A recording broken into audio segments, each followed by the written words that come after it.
Hi, I'm CJ Miller on the road with an Indiana pork producer and a board member of the National Pork Producers Council. I'm with Jackie Bowman Ponder. She and her family own and operate Bowman Family Holdings, a rather large pork operation, not just in Indiana, but in Michigan as well.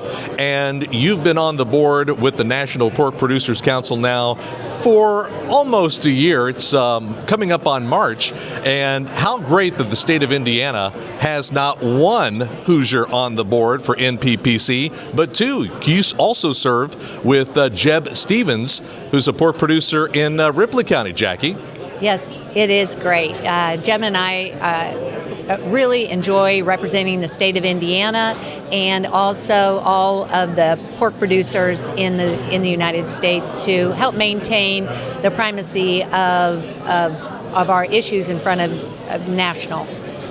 I know that the National Pork Producers Council here as of late has been really pushing for a fix for California's Prop 12. In fact, a major Supreme Court case here in the last several years, the Ross versus NPPC. And I know that the National Pork Producers Council has been working hard to try to find this fix with lawmakers for California's Prop 12. Where do we stand as of today, Jackie, in trying to get that fix with lawmakers on Capitol Hill? Well, CJ, the thing is, we want to make sure that we don't end up with a patchwork of regulation throughout the country, because we have Prop 12 in California, but there are many different states that are looking at doing different rules. And so we could be caught in between a lot of different rules and regulations on how to raise pork.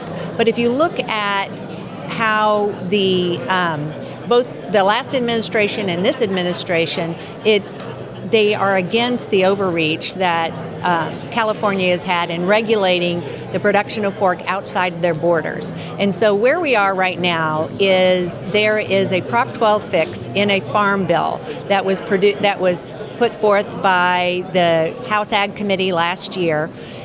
We've been told by Chairman Thompson. There you go.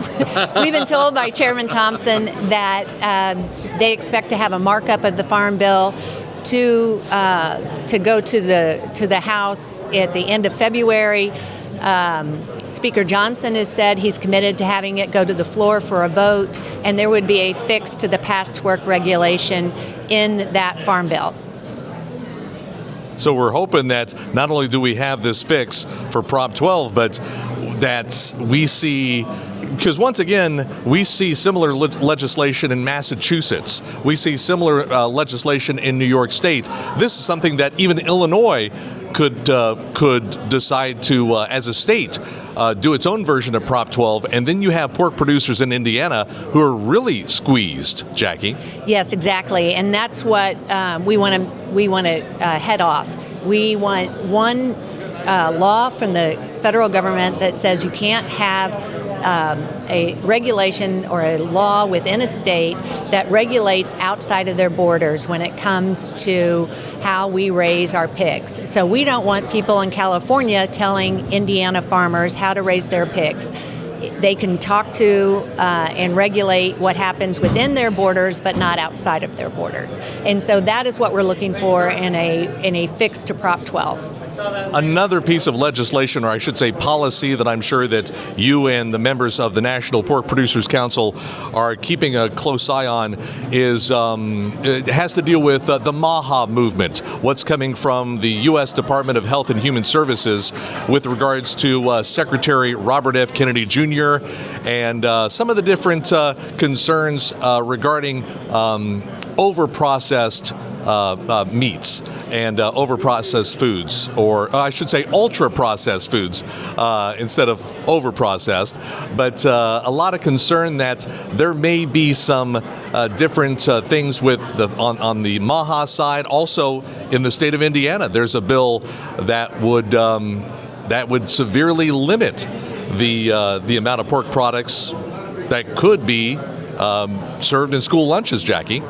Well, first of all, we want to point out that the dietary guidelines for 2025 to 2030 were just released, and it recognizes the primacy of animal protein, and it inverted the pyramid. And so the most important thing is the safety of our animal protein that should be at the center of everyone's plate.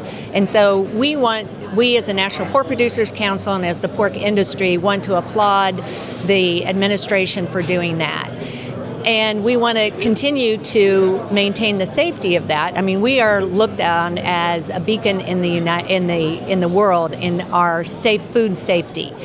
So when it comes to ultra-processed foods, we just want there to be a consideration of, one, nutrient density. I mean, you cannot when you're putting together a school breakfast, a honey bun is not the same as a pork sausage link when it comes to nutrient density. And then when you look at additives, there are additives that are used in pork in order to maintain the shelf stability and the food safety. And that's important because just because an additive may be found in high doses or in certain types of uses to be correlative to a problem doesn't mean that the way that it's used in this specific instance is unhealthy. In fact, both the FDA and international rules have found that BHT or BHA, which is listed in HB 1137 as a potentially banned substance, they found that the way that it's used in pork is healthy, is safe. And so that's what we want to make sure is considered when you're looking at determining what is ultra-processed.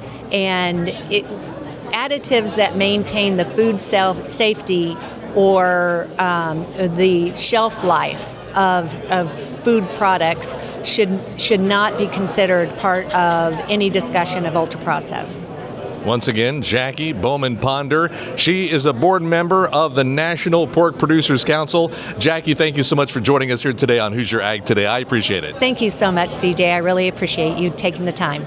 And I'm CJ Miller on the road for Hoosier Ag Today.